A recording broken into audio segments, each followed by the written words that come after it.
saya buat pembina kami di Kementerian Pertanian, Badan Penyuluhan dan Pengembangan Sumber Daya Manusia Pertanian yang telah memberikan amanah kepada seorang Mulyadi dengan 66 juta petani se-Indonesia, sehingga hari ini bisa bercerita mengenai usaha yang saya geluti istiqomah dari tahun 92 yang mampu mengantarkan seorang Slamet mendapat kepercayaan ke Istana Negara sebanyak 4 kali. Ini Pak Guntur ya. Jadi ini tentunya akan menjadi oleh-oleh buat penyemangat kita semua bahwa petani itu keren. Seperti dengan kaos yang saya gunakan, mohon izin Pak Guntur. Jadi petani muda keren, peternak itu keren, dan hari ini kita patut bersyukur dengan fasilitas yang diberikan oleh Bank Indonesia bekerjasama dengan Kementan, dengan Intani, dengan Pondok Pesantren Al-Itifat. Tentunya kalau kita lihat santripreneur kita suatu saat harus bisa menjadikan bina ruhiyah dan satu lagi bina rupiahnya. Demikian buka kami, karena Mutiara Terpendam ini adalah kebanggaan yang saya geluti dari tahun 92. Mungkin kalau kita lihat popularitas ini juga cukup banyak di Indonesia. Kemudian ini ayam negeri juga sama, dan kita cukup prihatin mendengar dan menyaksikan sahabat-sahabat kita penggiat unggas di Jawa Timur sedang terkendala dengan harga pakan yang tinggi dan harga jual yang rendah. Dan ini adalah ayam kampung kita. Ini adalah endemik Mutiara Terpendam milik bangsa Indonesia yang hari ini untuk pasokan Jawa Barat, Banten, dan DKI masih memerlukan sebanyak 13,5 juta butir per minggunya. Berarti Pak Aden, Pak Mega, Pak Media, dan Mas Guntur tidak salah mengambil tema asik kali ini karena demand-nya menunggu. Tadi Pak Ketua Umum Intani menyampaikan arahan bahwa Indonesia dengan penduduk yang sangat luar biasa ini tentunya bisnis di bidang pertanian sangat menjanjikan karena urusan pangan tidak boleh berhenti. Mohon izin saya share screen untuk acara ini supaya lebih efektif, Pak Aden, untuk menyemangati para peserta webinar kali ini. Izinkan di hadapan Bapak, Ibu, Saudara-saudaraku semua, ada sebuah brand, di mana semoga brand ini memberikan keberkahan buat umat manusia, karena huruf Q di tengah ini adalah peta puluh di Indonesia.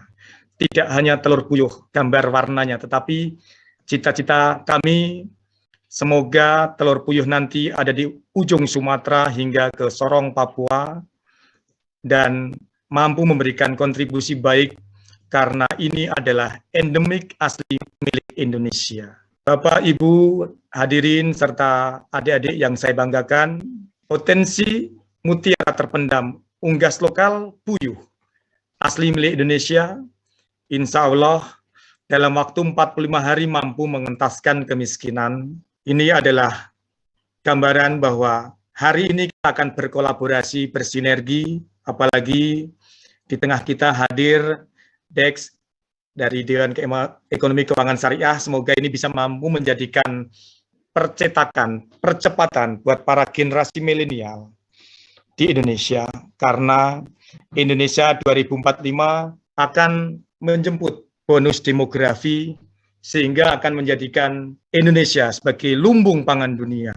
Nampak di depan adalah seekor anak puyuh yang dilahirkan dari sebutir telur dalam usia 17 hari. Masya Allah, ini adalah unggas tercepat dalam sejarah perunggasan yang ada di Indonesia. Kalau kita mengenal bebek 28 hari lamanya untuk bisa menghasilkan day old duck. Ayam petelur, ayam broiler, ayam pedaging, ayam kampung, untuk menghasilkan seekor anak ayam atau day old chick diperlukan 21 hari. Ternyata untuk menghasilkan seekor anak puyuh dengan berat 13 hingga 15 gram dari telur yang dihasilkan 12 gram diperlukan waktu 17 lamanya. Nanti field trip kita bisa saya tunjukkan, ada beberapa yang hari ini menetas di tempat kami, sehingga nanti kita bisa lihat aktivitas indahnya sebutir telur menetas dari cangkangnya secara alamiah tanpa bantuan kita semua dengan prototipe mesin tetas karya kami dengan teknologi yang hanya memerlukan listrik 40 watt. Nampak di depan hadirin peserta webinar, ada dua warna. Yang hitam ini adalah jantan dan yang coklat ini adalah betina. Inilah karya kami yang saya geluti dari 4 tahun menemukan riset ini, di mana bibit sebar yang nanti akan dipelihara oleh santripreneur kita, oleh adik-adik petani milenial kita, dapat dipastikan yang betina adalah berwarna coklat dan yang jantan adalah berwarna hitam, sehingga ini nanti tingkat kesalahan yang dipelihara di para petani milenial tidak akan terjadi karena yang dipelihara adalah final stock betina. Sesuai dengan judul depan, 45 hari mampu mengentaskan kemiskinan di Indonesia tentunya. Nanti ini bisa kita kolaborasikan dengan BUMDes seluruh Indonesia, bisa kita kolaborasikan dengan gerakan membangun negeri kita tercinta ini, karena puyuh dipelihara di ujung gunung yang dingin sekalipun sangat adaptif, dan dipelihara di pinggir pantai yang panas pun juga adaptif. Dia tidak cengeng. Kita bisa lihat sebutir telur puyuh dihasilkan dari 1 ekor tubuh puyuh dengan berat 120 gram di awal bertelurnya, dengan persentase telur 10% dari tubuh dia, yaitu 12 gram. Ini sangat luar biasa sekali. Kalau kita bandingkan dengan unggas-unggas lain, ayam negeri, beratnya tidak kurang dari 2 kilo, ternyata telur ayam ini hanya sekitar 55 hingga 60 gram. Kalau dia tidak malu dengan puyuh, harusnya beratnya 200 gram per butirnya. Berikutnya bebek itik, beratnya juga tidak kurang dari 2 kilo, ternyata sebutir telur bebek beratnya hanya 60 gram. Begitu juga dengan kalkun, ternyata seekor kalkun menghasilkan telur tidak kurang dari 70 gram beratnya.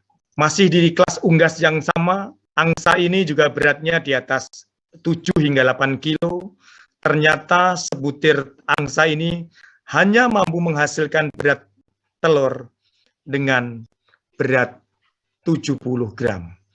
Berarti kesimpulannya dari unggas yang saya sajikan barusan, endemik asli milik Indonesia adalah unggas yang menurut saya sangat produktif dalam menghasilkan telur dibandingkan dengan berat tubuhnya dia. Inilah potensi ovari telur puyuh yang sudah Allah siapkan di dalam perut tubuh unggas kecil mungil ini.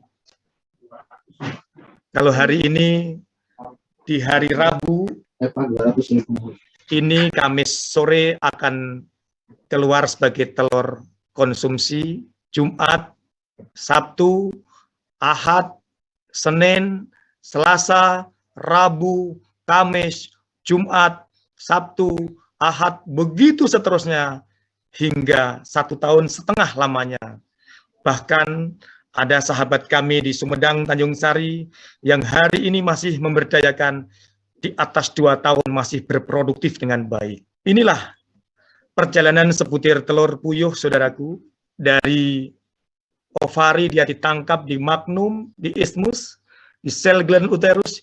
Disinilah telur puyuh masih polos, belum dikasih warna, dan pada jam ke-18 dia akan keluar sebagai telur puyuh. Jadi tidak benar kalau ada puyuh yang bertelur sehari 2 kali, karena proses untuk menghasilkan sebutir telur puyuh dari organ tubuh yang sangat sederhana Allah turunkan ini hanya selama 18 jam per hari. Inilah nanti yang akan kita tengok di belakang yang dipelihara oleh satu orang petani milenial. Nanti juga kita bisa connectingkan dengan adik-adik kita di Tanjung Sari yang hari ini di bawah bendera Solusi Tani Makmur. Sahabat kami dalam mendampingi para petani milenial untuk mendampingi dari sisi herbalnya. Tentunya ini akan menjadi sebuah kekayaan bersama, bahwa nampak di depan monitor ini, layar ini, Bapak Ibu bisa saksikan prototipe dengan luas 8 meter lebarnya dan panjang 10 hingga 12 meter, mampu ditempatkan sebanyak 5.000 ekor dengan lama pekerjaan 3 hingga 4 jam per hari. Inilah yang saya sebut petani muda keren, peternak keren, yang harus bisa menjadi tulang punggung yang tadi sudah Pak Ketum sampaikan, bahwa ini mampu memberikan kontribusi insya Allah di atas UMR yang ada di Indonesia kalau dibandingkan dengan persentase lama hari orang kerjanya yang hanya 3-5 jam per hari. Mohon doanya semoga prototip-prototip ini nanti ada di semua santripreneur kita yang ada di seluruh Indonesia di bawah komando Ketua Umum Intani kita. Bapak Ibu yang saya banggakan, inilah testimoninya yang nanti bisa dipertanggungjawabkan, bahwa yang pertama adalah sangat minim dalam penggunaan lahan dan waktu kerja, di mana satu orang operator hanya meluangkan waktunya 4 hingga 5 jam per hari dengan populasi 5.000 ekor. Yang kedua, yang hari ini sering saya sampaikan kepada Ketua Umum kami, Pak Guntur, bahwa ada potensi yang harus kita sukses berjamaah memasok pasokan sebanyak 13 juta butir untuk 3 pasar di Indonesia, yaitu Jawa Barat, DKI, dan Banten. Belum lagi tadi di awal saya sampaikan bahwa Timor Leste memerlukan pasokan sebanyak 2 juta butir. Dan ini adalah peluang yang tidak boleh kita sia-siakan, karena ini bisa kita kerjakan secara bersama dalam rangka memenuhi kebutuhan demand yang ada di pasar-pasar tradisional. Yang ketiga, hari ini saya bisa bertestimoni bahwa semenjak istiqomah menekuni usaha ini dari tahun 92 hingga hari ini, rasa-rasanya telur puyuh belum pernah kami jual di bawah break even point. Hari ini kalau boleh kami sampaikan, modal BEP per butir 200 dengan konsekuensi pakan membuat sendiri. Tetapi kalau pakan kita membeli dari pabrikan, tentunya akan memiliki dampak yang agak sedikit beda, yaitu di angka Rp260, dan hari ini telur puyuh bisa terjual di angka Rp300 hingga Rp350 per butirnya. Yang keempat, tentunya selain sebagai pupuk pertanian, kotoran puyuh setelah difermentasi bisa dipakai sebagai pupuk dan media dasar kolam, sehingga nanti keberadaan korporasi petani yang dicanangkan oleh Ketua Umum Intani sebanyak 1.000 hektar di Sukabumi, insya Allah mampu memberikan asupan sodakoh alam buat sawah-sawah pertanian kita yang hari ini masih terdegradasi dengan pupuk kimia yang terkadang langka. Karena kalau rekan-rekan semua pelihara 1.000, didapatkan pupuk kotoran puyuh sebesar 8 kilo hingga 10 kilo. Dan ini mampu memberikan bank kompos buat pertanian masa depan kita. Yang kelima, semoga ini mendapat apresiasi dan kesepakatan bersama. Semoga konglomerasi belum masuk dalam wirausaha puyuh, sehingga ini bisa kita berdayakan untuk para UMKM kita, saudaraku. Kebanggaan yang pernah saya raih yaitu pemenang rekor Indonesia di tahun 2015, yaitu pembagian telur puyuh di lokasi dan jumlah terbanyak. Saya waktu itu berikan 150.000 butir telur puyuh untuk dimakan anak sekolah kita. Dan ternyata jawabannya adalah suka semua, senang semua. Dan mereka sangat menggemari telur puyuh ini. 2015 saya lakukan itu, dan alhamdulillah di 2016 saya mendapatkan rekor dunia makan telur puyuh secara serentak oleh siswa terbanyak. Waktu itu kalau tidak salah sekitar 500.000 butir. 0,5 juta butir kami rebus 3 hari 3 malam untuk diberikan kepada gerakan makan telur puyuh secara serentak di Indonesia. Ya, ini adalah amanah yang diberikan oleh Pemprov Jawa Barat, di mana saya menjadi inovasi dan pemberdayaan untuk prakarsa masyarakat Jawa Barat di 2015. Dan ini adalah penghargaan yang sangat bergengsi menurut saya, karena ini adalah peraih penghargaan Adikarya Pangan Nusantara dengan kategori pelopor ketahanan pangan di negeri tercinta ini. Semoga amanah ini tidak akan saya sia-siakan untuk membantu percepatan populasi puyuh di Indonesia. Karena di Indonesia dengan penduduk 273 juta jiwa, baru ada puyuh di Indonesia sebanyak 15 juta ekor. Berarti baru 5%, sehingga kenapa panitia mengadakan tema yang sangat asik terhadap talkshow kali ini, karena pasarnya menunggu sebanyak 95%. Sehingga saya merasa optimis, saya merasa yakin dengan kebersamaan ini. 2019 kemarin, Pak Gubernur Ridwan Kamil juga memberikan amanah kepada saya maju ke tingkat nasional, menerima penghargaan Sidakarya, mewakili Jawa Barat ke tingkat nasional, dan alhamdulillah akhirnya saya dinobatkan menerima penghargaan dari Presiden dengan kategori perusahaan pemimpin teladan di Indonesia, dan inilah karya besar, menerima penghargaan keempat dari Presiden, dan ini merupakan kebanggaan bahwa usaha yang saya geluti ternyata mampu mewujudkan cita-cita untuk bisa berbagi dengan kolaborasi, sinergi dengan kerja, silih asih, silih asah, silih asuh, silih wawangian untuk membesarkan negeri tercinta ini dari ketahanan pangan melalui usaha puyuh. Ini adalah konsep yang ingin saya sampaikan kepada rekan-rekan, tentunya tidak jauh dari SOP ini. Tentunya jauhkan nanti puyuh kita dari lokasi peternakan ayam, karena ayam tentunya ada faktor karier dalam penyakitnya. Kedua, akses transportasi mudah, tersedia air bersih, sirkulasi udara lancar dengan parameter kalau kita masuk kandang, masuk farm segar, kemudian kita masuk ke dalam, keluar juga segar, berarti ideal suhunya. Tetapi kalau kita masuk ke kandang, kemudian tidak nyaman, baik gerah, panas, lembab, tentunya itu pun sirkulasi yang tidak diharapkan di manajemen budidaya puyuh. Yang keempat, sinar matahari cukup dan tidak lembab, aman dan mudah, dan pengawasan pemiliknya.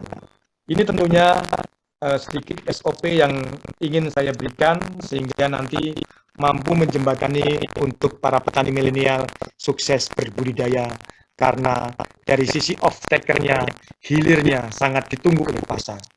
Ini adalah inovasi kreatif aplikasi pakan puyuh dan pemberiannya. Kita selama ini menggunakan herbal berupa indigo vera, mengkudu, sirsak, buah naga, daun pepaya, kunyit temulawak, dan tepung jahe. Ini sudah banyak dilakukan oleh rekan-rekan mahasiswa dari UNPAD, dari IPB juga. Tentunya ini adalah sebuah inovasi agar kita kembali ke alam, back to nature, bahwa di sekeliling kita, nenek moyang kita sudah menyiapkan herbal yang sangat luar biasa sekali ini. Ini contoh hasil riset yang dilakukan oleh guru besar IPB kita di tempat kita dengan pemberian perlakuan daun mengkudu saja. Jadi nanti di sekitar lokasi-lokasi pertanian kita, kalau masih ada pohon mengkudu, tolong dilestarikan lagi, karena ini mampu memberikan kontribusi positif, korelasi positif terhadap telurnya. Karena telurnya ini bisa memiliki berat yang cukup ideal, yaitu dengan berat 12 hingga 13 gram. Nah, ini juga nanti akan dikembangkan di rekan-rekan di Solusi Tani Makmur yang saat ini mendampingi petani milenial Jawa Barat, karena dari bio farming ini akan mencapai derajat yang sangat dahsyat, baik dari sisi kualitas, kuantiti, maupun residu dari non-chemical tadi. Waktu dan tempat saya kembalikan ke Pak Aden dulu. Siap, banget. Terima kasih Pak Selamat. Waduh, luar biasa. Bapak dan Ibu, itu tadi paparan dari Bapak Dr. Selamat Mulyadi, sangat luar biasa.